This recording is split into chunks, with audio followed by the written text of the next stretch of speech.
반갑습니다. 아파트 사이클 연구소 소장 이현철입니다. 배짱입니다. 반갑습니다. 네. 소장님, 오늘은요, 네. 이 대출 얘기를 해보려고 합니다. 네. 예, 대출의 이자가 정말 많이 오르고 있다. 금리가 미쳤다. 네. 이런 얘기 어떻게 보면 경제 채널의 유튜브라든지 뭐 지금 뉴스나 이런 것들을 지금 도배되고 있는 상황이죠. 맞아요. 네. 또 얼마 전에도 또 미 연준이 또 올렸다. 그렇죠. 그래서 네. 우리도 이제 불가피하게 올릴 것이다. 이런 얘기가 지금 진짜 뭐 나오고 이제 있잖아요. 하는이 지금 금리 이제 정하는 네. 기간이 이제 다가오고 있는데 전문가들도 견해가 다르더라고요. 아, 그래요? 그죠? 네. 지금 1%가 이제 넘게 차이 나잖아요. 네. 그래서 0.25로 올리느냐 아니면 0.5를 올리느냐. 우리나라 같은 경우는 0.25 이쪽으로 좀 우세한 것 같긴 하더라고요. 지금 경제 상황이 너무 안 좋으니까. 네. 어찌 됐든 네. 올리는 거는 그렇죠. 그런 거죠. 기정사실화 되는 맞아요. 거죠.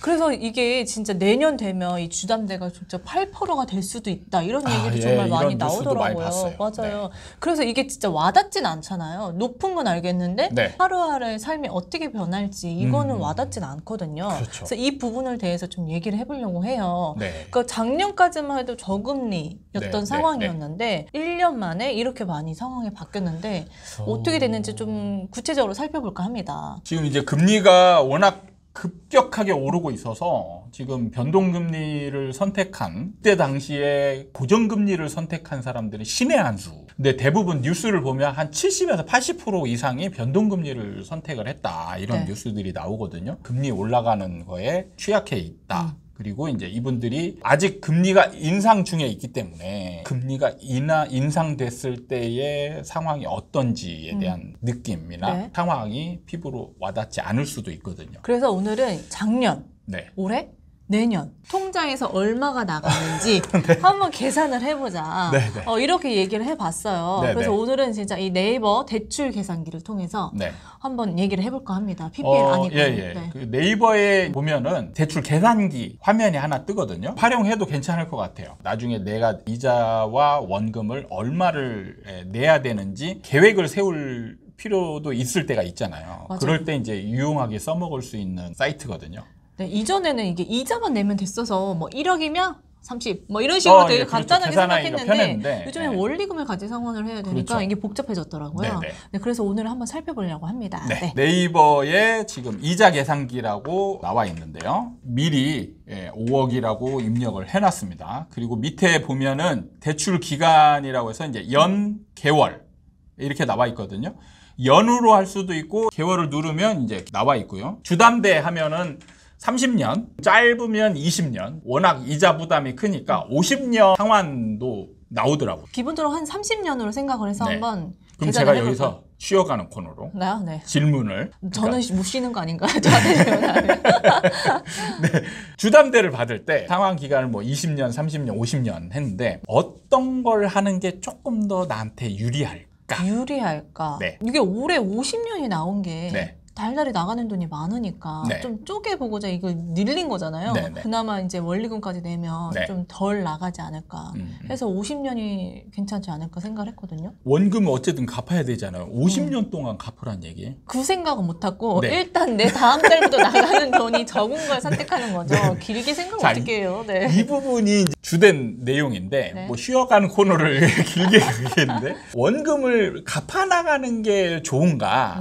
아니면 조금씩 갚다가 나중에 한꺼번에 갚는 게 좋은가 이런 부분을 했을 때 그냥 이건 정답은 없어요.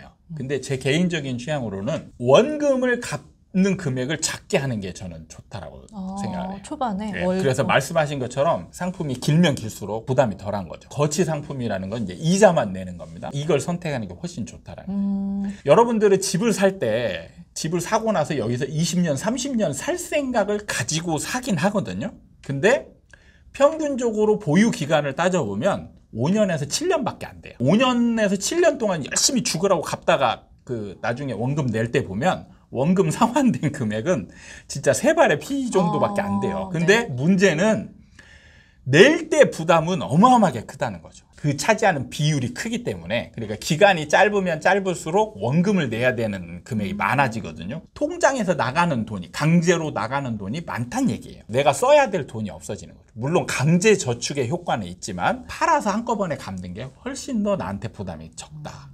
그러니까 매달 느끼기에는 이게 되게 큰 돈으로 느껴지지만 네. 전체 금액에 봤을 때 정말 차이가 없다는 그렇죠. 거죠. 네. 네. 그렇게 5년 뭐 이렇게 지나서 갚으면은 몇 천만 원 차이거든요. 예를 들어 5억을 빌렸는데 몇 천만 원 차이 나는 거는 한꺼번에 낼 때는 금액 차이가 크게 안 느껴져요. 근데 내가 내야 될 때 난 5년 동안 힘들었는데 네, 그렇죠. 결국 갚은 건 몇 천만 원이 안 된다. 그런 부분에 이런 있어서 거구나. 참고하시면 좋겠다는 생각으로 잠시 쉬어가는 코너로 상환 기간을 어떻게 잡으면 네. 좋냐 이렇게 잡았습니다. 그래서 평균적으로는 보통 30년을 잡기 때문에 30년을 했고요. 예를 들어서 작년이나 뭐 재작년 정도의 대출을 받았다. 주담대 금리로 보면 한 2.5%에서 3% 사이거든요. 와닿지 않는 숫자네요.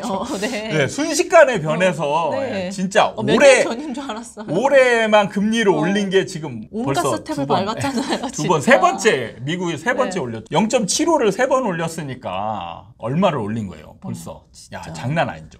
그러니까 작년에 샀던 사람들이 삶이 어떻게 변하는지를 한번 살펴보려면 간단하게 너무 이걸 세세하게 보면은 지루할 수 있으니까 그냥 3%로 잡아보겠습니다. 5억을 받으면 30년 동안 이자만 2억 5,887만 261원을 내야 되고요. 원리금 상환액이 얼마냐? 210만 원.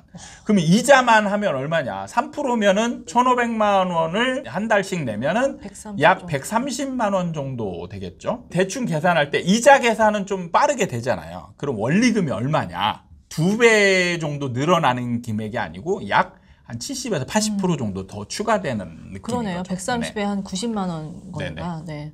그렇게 이제 대략적으로 계산을 하면 될 겁니다. 네. 그래서 실제로 5억을 받은 분이 30년 상환 3% 받았을 때 210만 원 정도 원리금을 내야 되는데 자, 지금 같은 경우 요즘 이제 주담대 금리가 보통 5%에서 6% 정도 맞아요. 네, 되죠. 잘 받아야 지금 같은 4% 경우. 정도죠. 네. 그렇게 됐을 때 한번 5%의 부담 금액을 한번 보도록 하겠습니다. 총 대출 이자는 4억 6,600 어마어마하게 늘어나네요. 아까 2억대였는데 그러네요. 네. 4억 6천대로 두 거의 배로 2억 가까이 늘어나게 됩니다. 이자가. 원리금 상환액은 268만 4천 원. 그러니까 아까 210만 원이었죠. 58만 원 정도가 상승을 하게 됩니다. 내년쯤에 주담대 금리 지금 예상되는 금리가 이제 8%에서 10% 정도, 뭐 심지어는 10%도 지금 얘기가 나오고 있는데 8%는 뭐 그냥 간다. 보수적으로 해보자. 네, 네. 8%. 이렇게 8%가 보수적이라니 참. 이렇게 지금 얘기 나오고 있는데 58%가 아니고 네. 선생님. 네.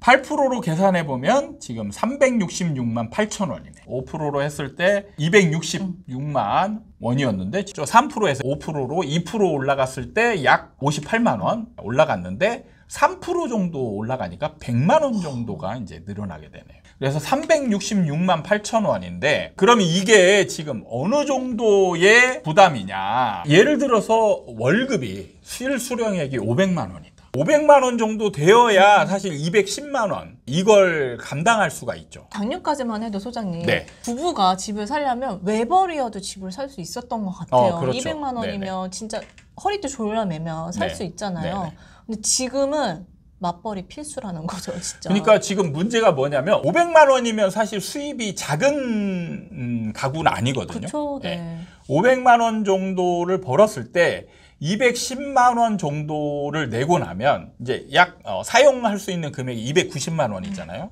그럼 290만 원을 가지고 이제 고정비를 썼을 때 이제 감당이 어느 정도 되죠. 4인 가구가 290만 원 갖고 이제 네. 뭐 여유롭게는 아니지만 그래도 생활은 충분히 할 수 있는 그런 금액이라고 여겨질 수 있습니다. 근데 문제는 자, 8%로 올라가게 되면 아까 366만 원이었어요. 가용 금액이 134만 원으로 줄어들게 되는 거죠. 그럼 4인 가구라고 했을 때 134만 원이면 감당이 아예 안 되는 상황인 거예요. 마이너스가 되는 거예요. 그렇죠. 진짜. 마이너스죠. 마이너스니까 이제 말씀하신 것처럼 외벌이로는 절대 감당이 안 되는 상황이 벌어지는 거죠. 최근에 집 사신 분들 얘기를 들어보면 외벌이는 감당이 안 되니까 네. 이직을 생각하시는 분들도 계시고요. 심지어 이제 아르바이트를 하시는 분들도 그렇죠. 지금 계신 이제 진짜 이런 상황에 처해 있는 분들은 이제 뭘 해야 되냐면 투잡을 뛰어야 되는 거예요. 선택이 아닌 거죠. 예, 이제는. 그죠. 이게 필수가 되는 거죠. 대리운전을 한다든지 배달을 네. 한다든지. 그러니까 고정적인 거는 또 투잡을 하기 어렵죠. 그래서 네. 이제 임시직으로 할 수 있는 일당 이런 것들을 좀 많이 받을 수 있는 네. 그런 직종을 택해서 이제 밤에 이제 일을 해야 되는 거죠. 모르는 사람이 보기에는 네. 돈 아주 그냥 그죠. 욕심이 돈에 눈이 미쳐가지고 멀었네. 저 돈 벌려고 네. 환장을 하는 네. 놈이다. 이렇게 이제 표현을 할 수 있겠지만 이 사람은 지금 생존을 위해서 어쩔 수 없이 하는 건데 문제는요. 일을 해서 돈이 쌓여가지고 남아서 나한테 도움이 되는 쪽으로 가고 있어야 되는데 소멸돼서 없어지는 쪽이라는 거죠. 원리금이 늘어나서 이자가 늘어난 거잖아요. 이거는 그냥 없어지는 돈이라는 거죠. 물론 강제저축으로 들어가서 원금을 상환하는 금액이 이제 같이 늘어나니까 일종의 강제저축 금액도 늘어나긴 하지만 네. 문제는 이자를 차지하는 비중이 이 금액의 60% 이상을 차지한다는 거죠. 이게 정말 감당할 수 있는 부분인지 저는 솔직히 좀 생각을 해봐야 될 것 같다는 생각이 들어요. 이게 뭐 거주의 안정을 위해서 네. 좀 힘들지만 실거주를 하니까 괜찮지 않냐 하기에는 그러니까 진짜 희생이 지금 너무 많은 여기에 거죠. 네. 지금 제가 굉장히 잘못된 프레임이 잡혔다라고 강하게 얘기하는 부분이 뭐냐면 자가니까 안전할 거다라는 생각을 가지는 부분이 굉장히 위험하다는 거예요. 지금 이런 상황이라면 말이에요, 소장님. 그렇죠. 집에 들어갈 수가 없어요. 회사 그렇죠. 끝나면 바로 진짜 예. 투잡을 뛰러 가야 되는 거죠. 그 회사 끝나고 네. 진짜 집에도 못 들어가고 투잡 뛰면서 가고 애들 와이프 자고 있을 때 비로소 들어가서 잠만 진짜 자고 다시 출근해야 되는 하루 이틀 해서 끝나는 게 아니고 하락 기간이 지나서 내 집 팔릴 때까지 네. 이걸 해야 된다라는 거죠. 작년부터 이제 얘기를 한 거예요. 이런 상황을. 근데 제가 이런 상황 얘기할 때는 아무도 안 믿었죠. 이게 이자가 이렇게 올라갈 줄도 몰랐고. 네. 네. 진짜. 그러니까 이자가 많이 불어나지 않더라도 지금같이 하락장에서 5억을 대출받아서 산 사람은 지금 이 집값이 원래 이제 매수 금액이 예를 들어서 10억이거나 작아도 8억 정도는 될 네. 거란 말이죠. 그러면 지금 집값은 이제 얼마 정도냐. 그러니까 10억에 샀다라면 지금은 이제 한 8억 정도. 죽으라고 맞아요. 노력해서 번 돈 한 2억 정도가 지금 이미 날아가 있는 거예요. 만약에 10억에 샀다라면 원금이 5억이잖아요. 뭐 5억 중에 지금 2억이 날아가서 40% 손실이 생긴 상황이죠. 네. 이런 상황에서 투잡을 뛰면서 이자를 감당하는데 번 돈이 모이는 게 아니고 없어지는 거라는 거예요. 5억이라는 대출 금액이 너무 많은 게 아니냐 이런 얘기를 하실 수도 있는데 네. 최근에 연끌을 하셨던 분들은 은행 대출뿐만 아니라 부모님이라든지 그렇죠. 이게 네, 그러니까 이거 여기저기 다 했을 거예요. 서울의 네. 평균 가격이 이미 9억을 넘었기 때문에 연끌해서 산 분들은 대부분 지금 8억에나 10억 정도 되는 집을 샀을 가능성이 많다라는 거죠. 은행 대출 이외에 플러스 알파가 들어간 그렇죠. 금액이라는 거죠. 만약에 5억짜리 전세를 살고 있으면 나가는 돈이 하나도 없거든요. 내가 원금은 5억을 가지고 있었으니까. 그러니까 주거 비용이 내 집을 가졌을 때 안전하다라는 이게 그리고 마음이 편할 거다라는 프레임을 만든 이런 상황이 잘못됐다라는 거예요. 시장 상황에 맞춰서 이 생각의 틀을 좀 깨야 되는데 네, 상승장에서는 집값이 올라가니까 무주택자로 있던 사람들이 벼락거지가 되면서 좌불안석이 되고 집에 대한 애착이 강해지게 되는 거죠. 집을 가졌으면 샀으면 하는 이런 상황이 강해지는데 하락장에서는 지금 집을 가진 사람들의 비용이 주거 비용이죠. 이게 순수하게 주거 비용이 어마어마하게 지금 늘어난다는 부분이죠. 하락장에서 집을 가지는 거는 결코 안정을 추구하고 가져다 주지 않는다라는 점이에요. 하락장을 피해서 자가를 피해서 임대로 가서 있는 게 훨씬 더 안전한 선택이 될 수 있어요. 여기서 뭐 임대료 올라가도 올려주면 됩니다. 없어지는 돈이 아니거든요. 만약에 5억에서 6억으로 올라갔어요. 그럼 어마어마하게 올라간 거죠. 진짜 미칠 듯이 올라간 거지만 여기서 내가 빌려야 될 돈은 1억밖에 안 돼요. 내가 자가로 있다면 5억을 빌려 있는 상황이잖아요. 여기서 나가는 이자가 지금 만약에 8%로 가정한다면 366만 원이 나가야 되지만 1억으로 가정한다면 5분의 1이잖아요. 70만 원 정도 이자가 나가는 거죠. 원리금이 나가는 거죠. 전세로 들어갔을 때 부담이 별로 없다는 얘기예요. 하락장에서는 자가로 있는 게 주거 안정을 결코 도모하지 않아요. 그런데 사람들은 항상 야, 내가 집값이 떨어지든 올라가든 그게 상관이 없지 않나.